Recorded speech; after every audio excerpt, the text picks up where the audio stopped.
page 820. 820. So what do you call it? Somebody asked me, like, what happened to Korach? You know, how do you even get to this point? You know, you've seen what Moshe Rabbeinu is, and the answer, the short answer. There's a long answer and a short answer. The short answer is that a person who is consumed by jealousy loses all sense of reason. A person who's consumed by jealousy is there's something inherently, for lack of a better word, unfair about it, unreasonable about it. Because if you're jealous of somebody, so I left the building. If somebody is jealous of somebody, so Michael Jordan once said, well, he's one of the great philosophers of the 21st century, and Michael Jordan once said that, you know, people say, I'd like to be Michael Jordan for a day. And Michael Jordan himself said, but it's not Michael Jordan for a day. If it's Michael Jordan, it's Michael Jordan all the time, where you can't go anywhere without being hounded, and you have to have a security crew with you and everything else. Now, I don't feel sorry for Michael Jordan in any way, shape, or form, but there is merit to what he's saying. When you're jealous, they'll say, wow, I wish I had that car. Oh, I wish I had that guy's car. Look at that guy. I wish I had his job. I wish I had his money. Yeah? Do you also wish you had his father-in-law? Now, you don't know his father-in-law like I do. You know, so you want the whole package? You also want, so there's something that is inherently unreasonable. But when a person is consumed by jealousy, they can't see through it. You're the thief of joy. What's that? The comparison is the thief of joy. The comparison is the thief of joy. Is that your own philosophical pearl nugget, or Jordan's jersey, wasn't it? Yeah. That's very good. Comparison is the thief of joy, right? Which is true. It's like the husband who says to his wife, "How come we're so overdrawn in the bank?" She goes, "I'm not overdrawn. You're underdeposited." Right, but that's the truth is, he says, how come we're so overdrawn? And she goes, it's the neighbors, dear. Right, they are always doing things we can't afford. Right, there's a lot of truth to that. You're trying to keep up. You're looking at other people. Why are you looking at other people? And jealousy comes from not appreciating. We'll see how deep this goes. Now, on page 820. So Moshe says to Korach, "Vaydaber el Korach v'kodos leimor." Boker, morning, the Yoda Hashem es asher loves hakodos shehikri v'lov. Now, the truth of the matter is, it should really say Baboker, in the morning. Why does Moshe Rabbeinu use a funny expression over here, Boker, morning, and Hashem will show us who's the close one and who does he choose? So look at Rashi for a second. And Rashi says, Boker, it's the left column of Rashi, 2 lines from the bottom. Boker v'yoda. You see that left column, 2 lines from the bottom. On 820. Left column of Rashi, 2 lines from the bottom. Ata es shichrus lano. Right now is a time of drinking. In the evening, probably had what to eat. You're drunk. V'lo nachon leharos lefanov. Drunk means you've had a lot of wine. Moshe's intent was to try to dray them off, because maybe they'll reconsider and come to their senses. Then on the next page he says like this. Take a look at the 3rd line of Rashi, right column. Boker umedrasho. Boker, the Medrash says, what was he saying with this word morning? Amar lehem Moshe, Gvulos cholak HaKadosh Baruch Hu be'olamo. Hashem has made boundaries in His world. Yecholim atem lahafoch boker la'erev. Can you change morning into night? Kain tuchlu levatel is that. If you could, but to the extent that you could change morning into night is the extent that you could change the positions that that Aaron's the Kohen Gadol and you're going to be. That's about your chances. Now, what's he really saying? And that's why he said boker. He didn't say baboker. Just saying the word boker means think about morning. Think about morning. Think about the difference between day and night. And what he's really saying is, and this is a principle that we've seen in other areas of the Torah. Morning is the sun. Nighttime is the moon. What's the relationship between the sun and the moon?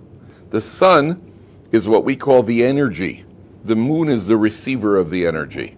What we call mashpia and mushpa, the one who provides the energy and the one who receives the energy. Remember we spoke about this, about yin and yang? Was that the right one? Yeah, Shlomo, yin and yang, that's the energy, and receiver of the energy is yin and yang? Or we're Cheech and Chong. Remember we were trying to figure out which one, I don't remember which one it was, which one it was. At the end of the day, the Rebbe is the mashpia, the Talmud is the mushpa. The Rebbe is the provider of the energy, the Talmud receives it. The husband is the provider of energy, the wife is the one who receives it. Everything in life works with the energy and the receiver of the energy. When you stab a piece of food with your fork, you're the mashpia, the piece of meat or smashed burger. Is the receiver. Smashed burger. No, can't eat a regular hamburger. Now it's got to be a smash burger. Guys went to a restaurant last night. I said, which restaurant? They said, went to Smash House. I thought this was some sort of concert where they bang against each other. What was that called? When they a mosh pit. That's what I thought it was. It was like a Smash House. Oh, that's the name of a restaurant. Why don't you just call it rattlesnake dishes? You know, a Smash House. So they told me, no, we had smash burgers. Okay. So the and paid 120 shekels for it. So the Moshe Rabbeinu is saying, Korach, you have to understand your role in the Jewish people. Right now, you're a receiver. You're not a mashpia. You're not the provider of the energy. You're the receiver of the energy. Boker, morning right now is myself and Aaron. You are right now night. I didn't ask for it. To the contrary, look what they're telling Moshe Rabbeinu. You grabbed all the honor, the position. Well, what was the history when God told Moshe Rabbeinu that he's going to go take out the Jewish people? What did Moshe Rabbeinu do? He did everything he could to resist this. He kept trying to say to Hashem, please don't send me. Please don't send me, to the point that Hashem gets angry at him. So, of all people, that's who you're starting up with Moshe Rabbeinu. Then Moshe Rabbeinu, who the Torah itself says is the most humble man in history, and you're saying that he's an honor. He's looking for honor and prestige. That's how ridiculous it is. So, what does Moshe Rabbeinu say? Okay, Zosasu, take the fire pans and put on the ketores, and then he says, V'hoya ha'isha sheyivchar Hashem. Fourth line. Hu HaKadosh Rav Lachem B'nei Levi. It's boiling in here. Can we put on that air? It's really hot in here. It's that thing is really just really efficient.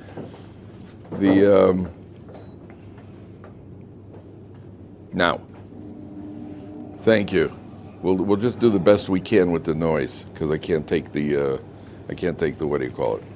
Okay, so the Torah says that Moshe Rabbeinu, now look how exacting HaKadosh Baruch Hu is at people on a higher level. Hashem is very exacting. Moshe Rabbeinu says to them, Rav lachem b'nei Levi, you've taken enough. You've gotten enough. And the Gemara says, because Moshe Rabbeinu used this expression, when Moshe Rabbeinu wanted to go into Eretz Yisrael, what did Hashem say to him in Parashat Ve'chanan? Take a look inside. So you see it inside.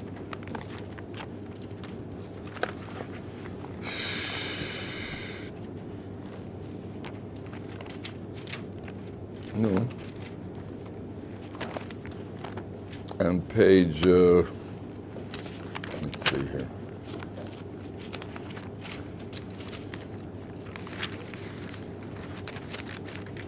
On page 958.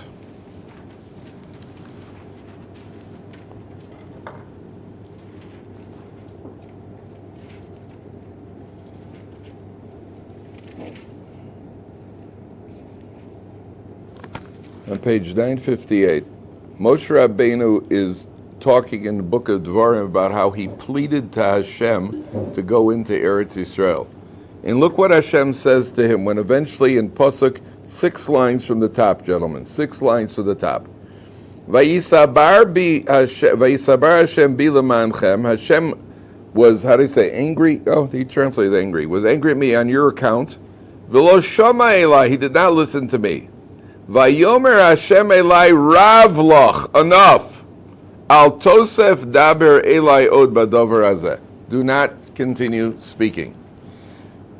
So the Gemara says, why did Hashem use that turn of phrase, that expression, rav lecha? Don't talk anymore. Rav lecha. Why specifically in that terminology? Because look what Moshe Rabbeinu says over here. Rav lochem b'nei Levi.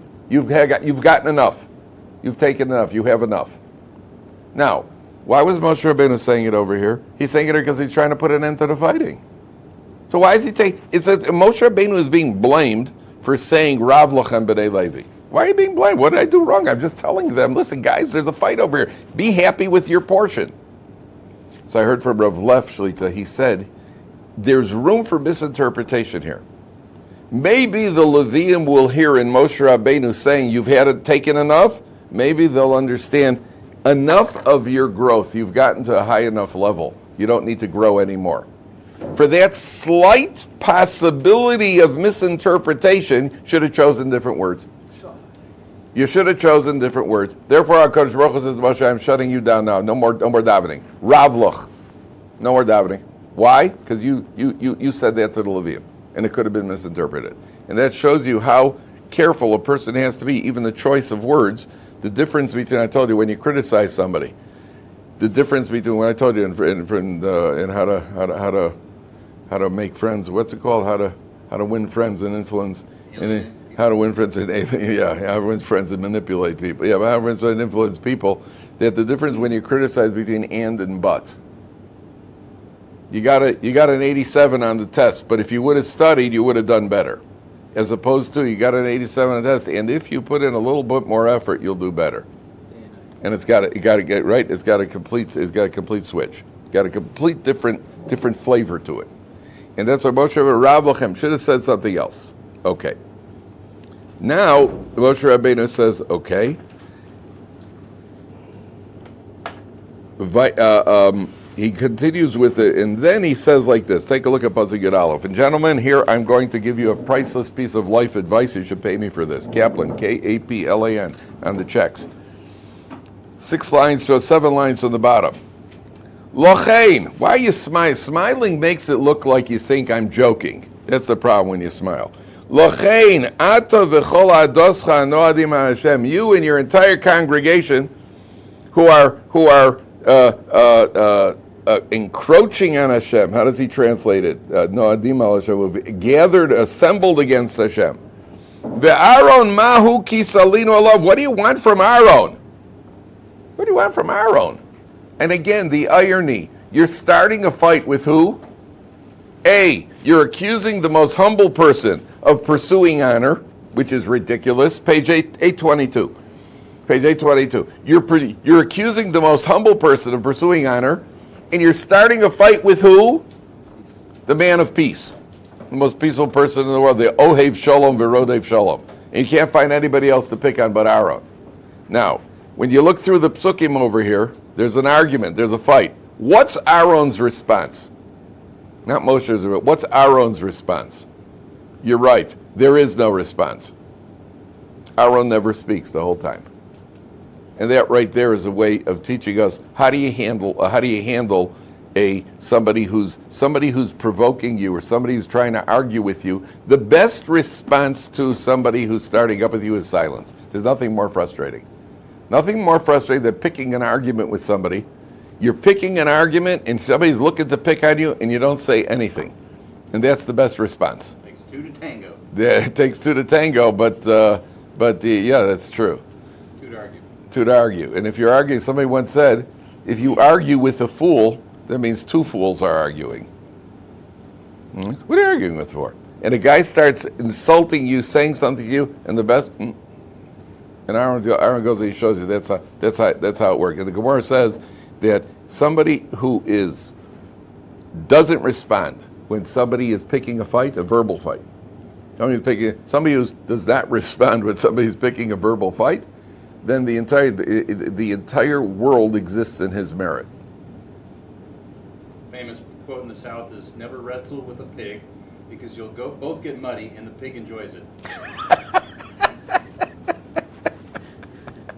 Boy, I've had some words of wisdom today. Wow, look at all we got to write these down. That's gewaldic. What was yours? Comparison is the thief of joy. Comparison is the thief of joy. Okay, here we go. Now, watch this. Vayishlach Moshe likro ledasan v'aviram b'nei Eliyav. Moshe summons to Dasan and Aviram. Now, these are the guys who've been, they've been a needle in his side since the beginning, and he's still trying to appease them, to try to make peace. Vayomru lo na'aleh. No, we're not coming up to you. And the Gemara says there was a prophecy contained in these words. They said, no, we're not coming up to you. Well, what happened to that? We're not coming up. We're not going up. We're going down. You're going down. Right? So v'lo na'aleh, there was a prophecy, because that is going to be the end, is they're going to go down. And then they have the chutzpah to say to Moshe Rabbeinu, Ha'me'at ki elisanu me'eretz zavas cholav udvash. You took us out of the land of milk and honey. Just Egypt was just a happy. They were just happy as a lark in Egypt for 210 years, getting whipped, building pyramids. La'amisenu ba'midbar ki sistarer aleinu gam histarer. Now you're going to lord yourself over us as well. So this goes back to their original Dasan and Aviram. What was the very first thing out of their mouth when it came to Moshe Rabbeinu? When Moshe Rabbeinu came to tell them off, what did they say? Who put you in charge? And that's still eating them up here. That's still eating them over, if you make a calculation, at the time that Moshe Rabbeinu broke up the fight and he came to Dasan and Aviram, he was a young teenager. He's now 80 years old. That means for over 50 years they're still bearing they still grinding this one for 50 years.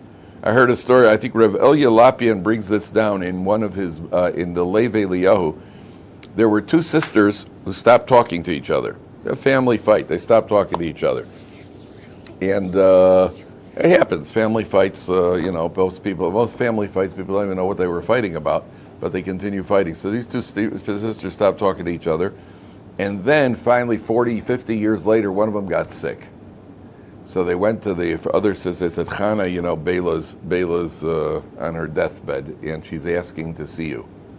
So Chana realizes Bela wants to, let's bury the hatchet before I get buried. So Chana comes to Bela. She comes to the house. They haven't seen each other in 50 years. And Bela's lying there. She's full of tubes, and just lying in bed. And Chana comes. She goes, Chana. She goes, Bela. Chana. Bela. And she gets closer, and Chana, she goes, Bela.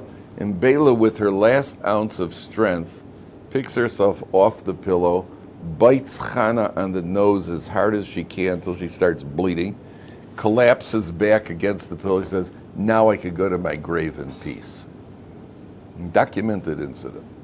So sometimes people just hang on to it. People just hang on to it for years and years. Remember dear Ann Landers? And dear Abby and Ann Landers, they were the agony colonists. They were the women. They wrote letters in. Dear Ann Landers, she gave life advice to all sorts of people. And dear Abby wrote for a different newspaper and gave life advice. And the two sisters didn't talk to each other for 40 years. And people were asking them how to deal with family relationships. It's like taking driving lessons from somebody who keeps crashing the car. That's what they were the last word on family relationships. Now, want to see something enchanting? Take a look at the word kisistarer. Do you see the words? Now you know the system called gematria, right? Every letter has a number. Take a look, 2 lines from the bottom. The word sistarer, which means the article translate, will you dominate us? That's a good word. Are you going to dominate us? It really means to be a sar, means to be an official, to be a high-ranking official. This word, sistarer, is the highest numerical value word in the Torah. Oh, interesting. You got a tuf, which is 400. A shin is 300. A tuf is another 400. That's 1100. And another 400, two ratios. You got the 1500. So, see, and it's just no coincidence that the word dominate is the word with the highest numerical value. You're putting yourself on the highest level. What's that? Histarer is less. That's got a hey. The word before it, for tistarer. Tistarer has two. In Scrabble, this is triple letter. This is the word you want to get in Scrabble. In Torah Scrabble, right? Is tistarer. Right, that's the word, and it's got the highest gematria, and it just fits. I see what gematria is interesting when it actually fits the theme, and we're talking about over here of somebody who's on a high level. This is the highest level word, or at least the numerical value. It's got the highest, what do you call it, highest value. So then they got this chutzpah that you didn't bring us to aflo el eretz chovas chovas v'yanu atitanu nachla sod v'kerem. What, you're going to poke out our eyes? What, you think we're blind, we don't see what you've done and misled us? Lo nala, we're not coming up to you. Now, watch this pasuk. This is very important. Vayichar, they're all important. When I say this is very important, it just means another one that's very important, because you don't say one part of the Torah is more important than the other. Vayichar Moshe mod. Moshe gets very upset. Vayomer el Hashem, al tefen el minchasam. Do not turn to their offerings. Lo chamor echad mehem nasasi. I never took a donkey from them. Meaning he's showing I never took advantage of my position. No perks. Lo chama, I never took a donkey from the people. V'lo hareyosi l'sachad mehem. I never did anything wrong to any of them. To Hashem. Moshe is saying to Hashem, don't turn to their offerings. I never did anything. I never took a donkey. I never hurt any of them.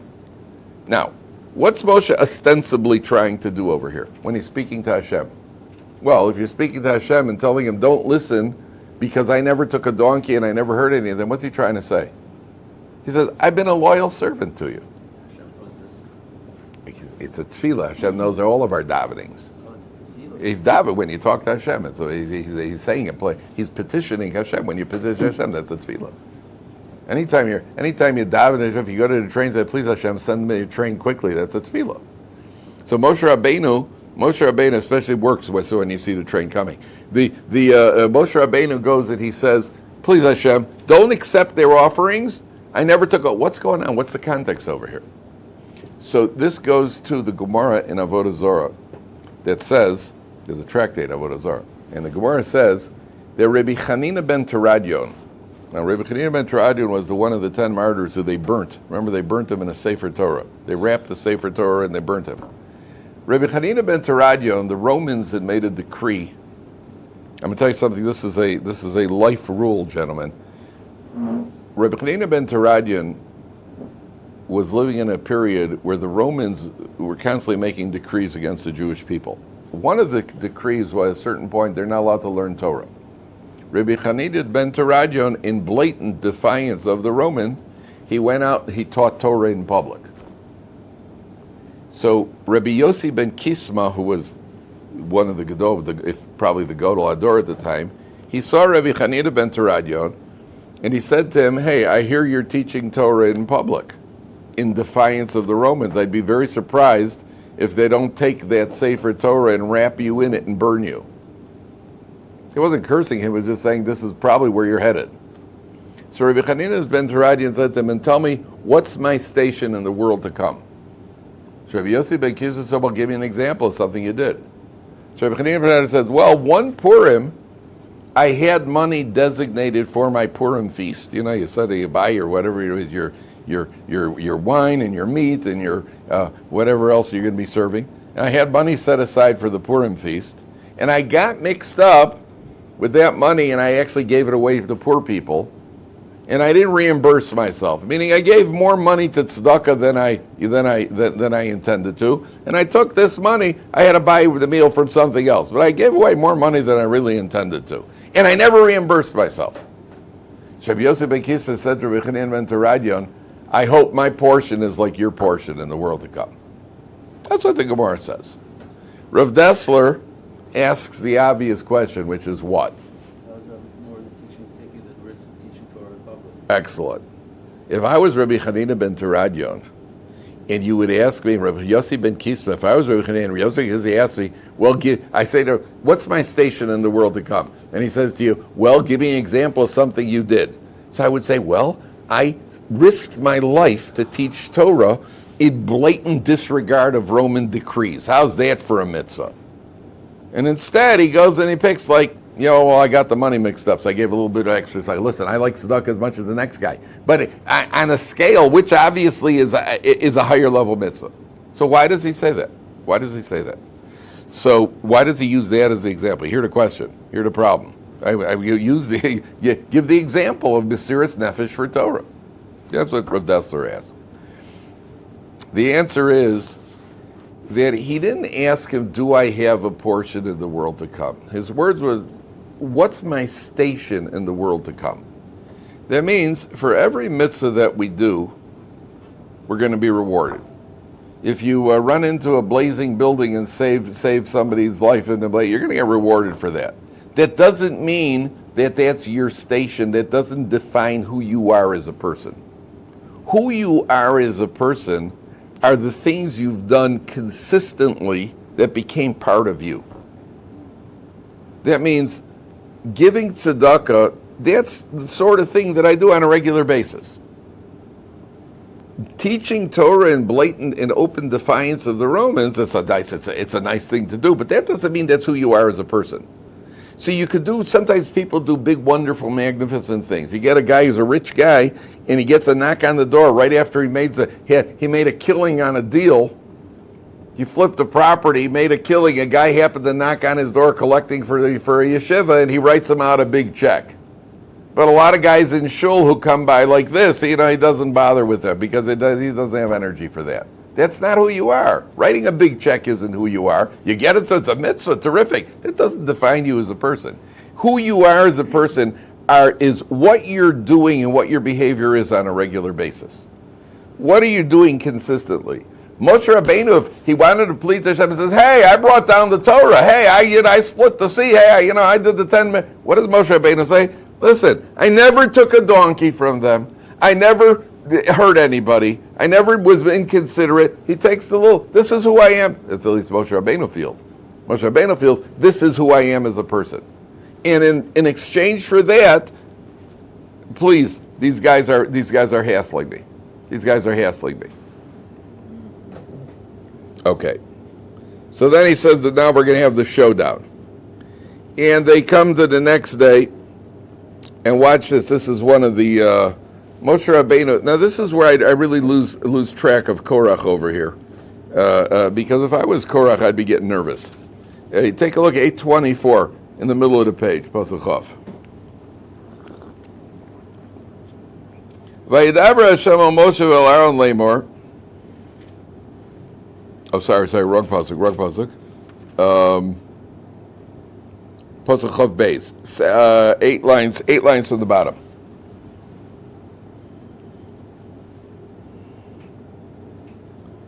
Sorry, 4 lines from the bottom. Vayidaber, 5 lines from the bottom. We're having trouble today. I think you threw me off with that, with those philosophical, or what do you call it? Got to be so emotionally rattled. 5 lines from the bottom. No, never. The best defense is a good offense. Never take the blame yourself. 5 lines from the bottom. Vayakam Moshe vayelech el Dasan v'Aviram. Moshe now goes to Dasan v'Aviram. Vayelchu acharav ziknei Yisrael. The elders follow Moshe. Vayedaber el ha'eda, and he speaks to the people. Now imagine you're Dasan and Aviram right now. Vayedaber el ha'edam lemor. Suru na me'al olei ha'anosim ha'rishayim ha'elu. Get away from the tents of these wicked people. Ve'al tigu b'chol asher lehem. Don't touch anything of theirs. Pentisofu b'chol chatosam, lest you be gathered in with their sin. Vaye'olu me'al mishkan Korach Dovid v'Aviram misav. So everybody backs away.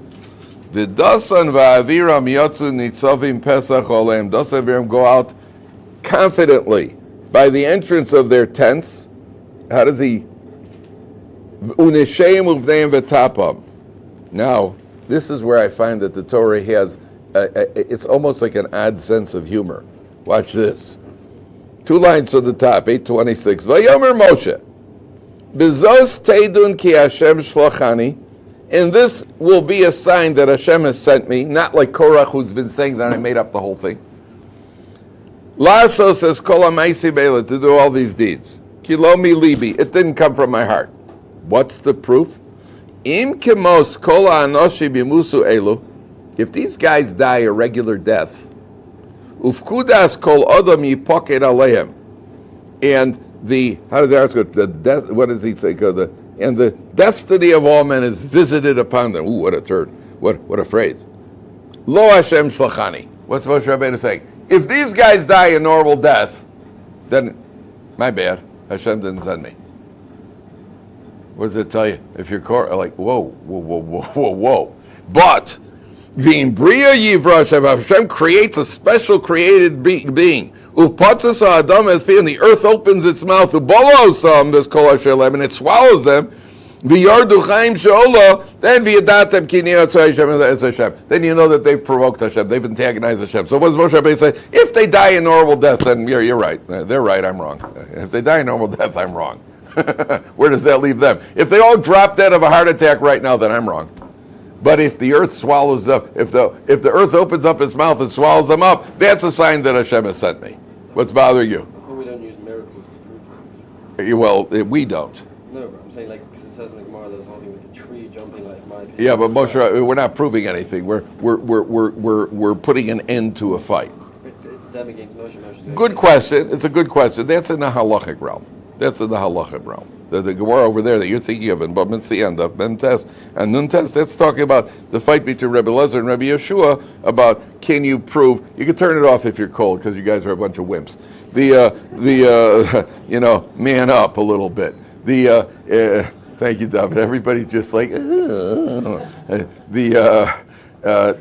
Gemara you're talking about, they're having an argument in the base measure about a halacha. Here you're talking about a threat to the very legitimacy of Torah itself. Question's a good question. Here's a threat to the legitimacy of Torah itself. Says Moshe Rabbeinu, now listen to the irony. If I'm wrong, if they drop dead, then I'm wrong. I mean, if I was Korach right now and thus of every, I'd be getting very nervous. I mean, they know this man has performed miracles. They've been around. It's not like they're totally blind. And Moshe Rabbeinu said, well, if they just drop dead, then my bad. If they drop dead, my bad. But if I'm right, they're going to get something, they're going to get swallowed up. So the Chassam Sofer asks over here, I don't understand. If Moshe is saying if you're wrong, so why should they die? Why should they die? Why should they? I mean, Moshe Rabbeinu, let's take him at his word. If they drop dead a regular death, then I'm wrong. I understand. If you're wrong, why should they drop dead? Says the Chassam Sofer, a frightening idea. They already deserve to die. They already deserve to die. Why? What's that? Fighting with them. What are you fighting for? Exactly correct. You got a problem. Why don't you go talk to him? Why don't you go get it? Moshe, can we talk this over? This happens in shuls all the time, where people will start riling up, get people riled up against the rabbi, and to talk to the rabbi. But the rabbi's wrong, because look at what the rabbi said. Look what the rabbi did. Yeah, the rabbis are not infallible. Who told you the rabbi at a shul isn't going to make mistakes? Okay, but worst thing is they made a mistake. It happens. What do you got to start a fight for? Why do you got to splinter the community? And there are always people waiting for that. There are always people just waiting. They just thrive on contention. They thrive. It's like it's almost. By the way, I hate to say it. Maybe it's a little bit of us too. Weren't you ever in a situation in life at some point where two guys were about to go at it, maybe in school or something, like two guys, come on, bring it. Yeah. And they're about to go at it. Then the third guy says, come on, fellas, break it up. And you think, get out of here, will you? Get out of here, let them go. Hey, why? There's something in us, we like to see that, a little bit of conflict. I've seen it in shuls. Guys yelling at the gabbai, and somebody starts saying, somebody says, that's like a good little screaming match in shul. So Moshe Rabbeinu, right now you're already liable for death. I could be wrong and still deserve to die. So Moshe Rabbeinu is saying to them, but if I'm right, if I'm right, boy, are you guys in trouble. So what happens? He says, the earth is going to open up its mouth and you're going to get swallowed up. And then what happens? Vayehi kechaloso ledaber es kol advorim ha'ela. As soon as he finished saying that, which is a sign that it's happening as a result of you saying it, because it happens immediately.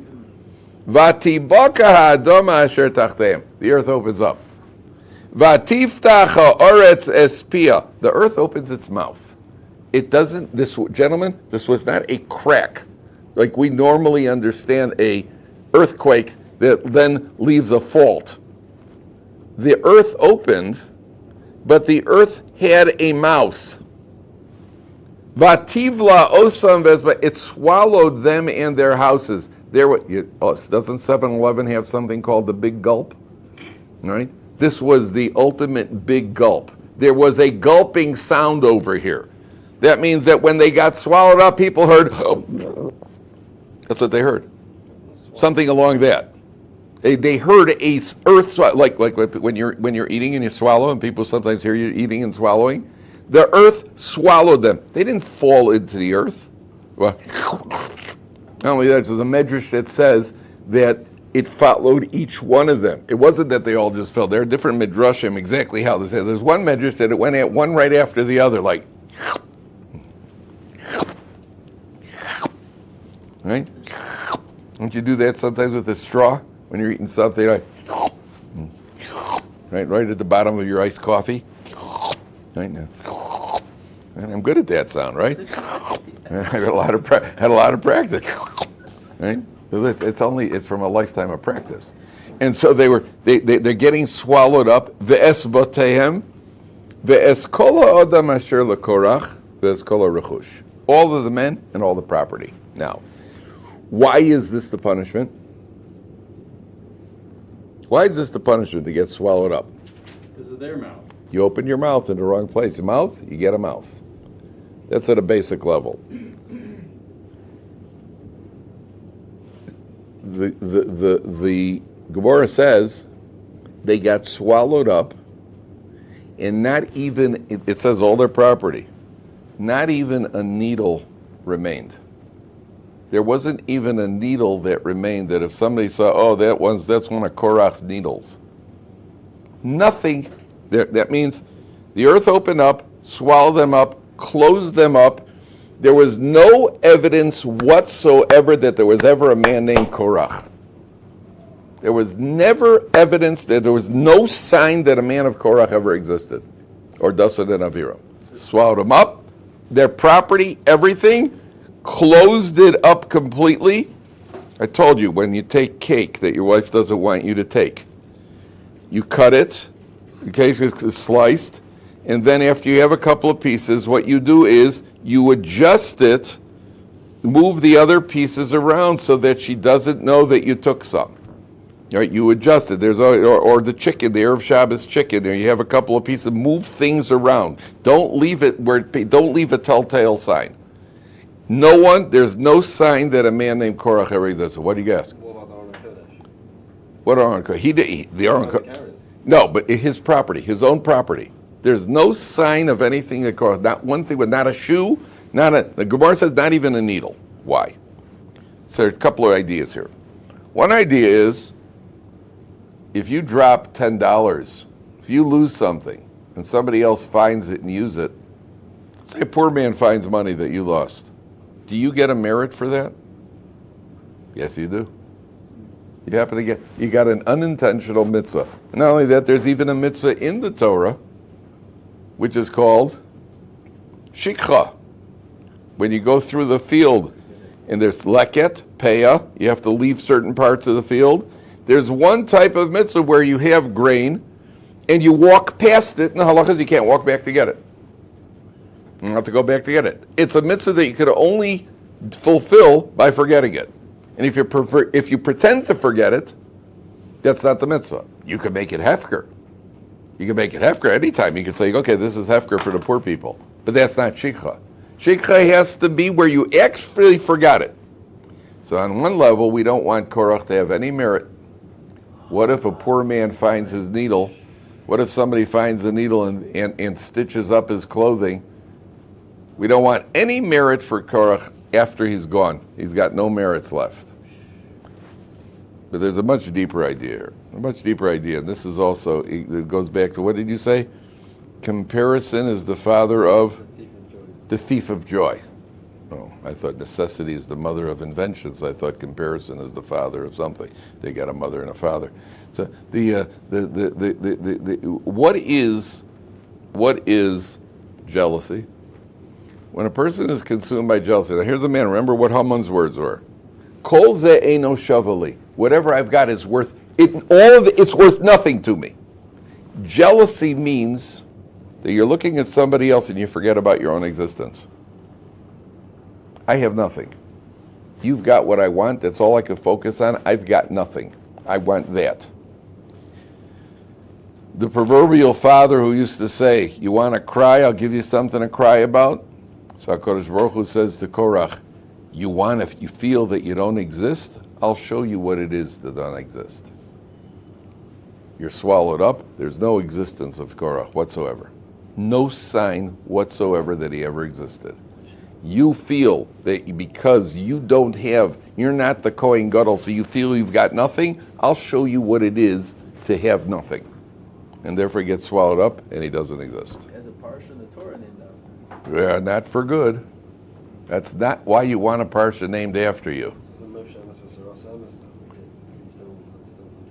Korach, Yeah, but they'd rather be up here, not down there. Korach and his people. That's why I told you. That's why we jump up and down on Simchas Torah, on Shmini Atzeret when we're dancing the Hakav. Moshe Emes, and you throw the kids up in the air and hopefully don't break any light bulbs, which I've seen happen.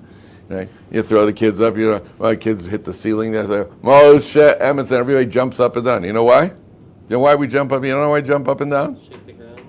No. They seem to block out the floor. Because Korach, the assumption is that that's what Korach and his boys are doing in Gehenna. Floor is hot over there. They're probably jumping. When they said Moshe Emes, they weren't like, oh, Moshe Emes, it's a Russell Emes. They're like, Moshe Emes, it's a Russell, ow! Moshe Emes, it's a Russell. They're jumping up and down. And they're screaming, Moshe Emes, it's a Russell Emes. The Gemara says. That's what, when Rabbi Bar Chana went through the desert and he saw, he was with a tour guide, an Arab tour guide. And he said, come, I'll show you where Korach and his boys are swallowed up. And he shows them two holes in the ground, and there's smoke coming out of the holes. Go on, Baba Basra, maybe we'll do it in Shir tomorrow inside. There's smoke coming out of the ground. And he puts his ear by the smoke, and he hears them yelling, Moshe Emes, V'Torasho Emes. And he takes a spear, and he takes a clump of soaking wet wool, and he puts it on the edge of the spear, and he dips it in one of the holes. And he pulls it out, and it's singed. Soaking wool. Singed. That means it's hot down there. That means apparently the air conditioning down there was also too noisy, so they turned it off. It's hot. And they're jumping up and down. Moshe Emes v'Torah. I once read they have these bears in the circus, the dancing bears, and they play music and the bears start dancing.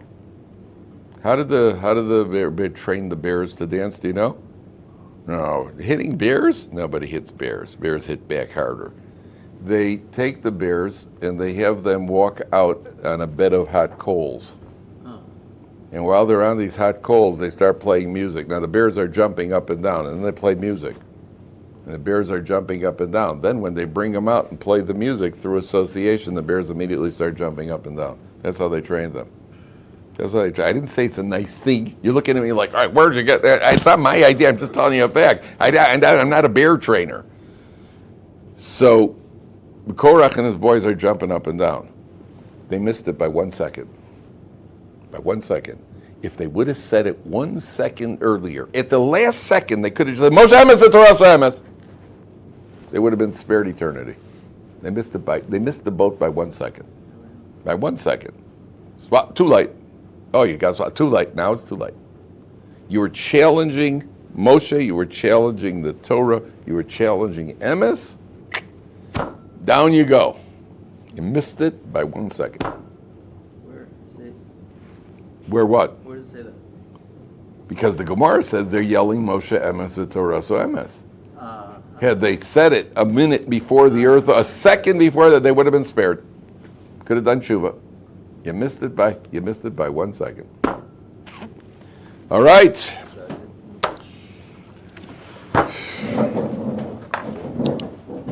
Call it the big gulp.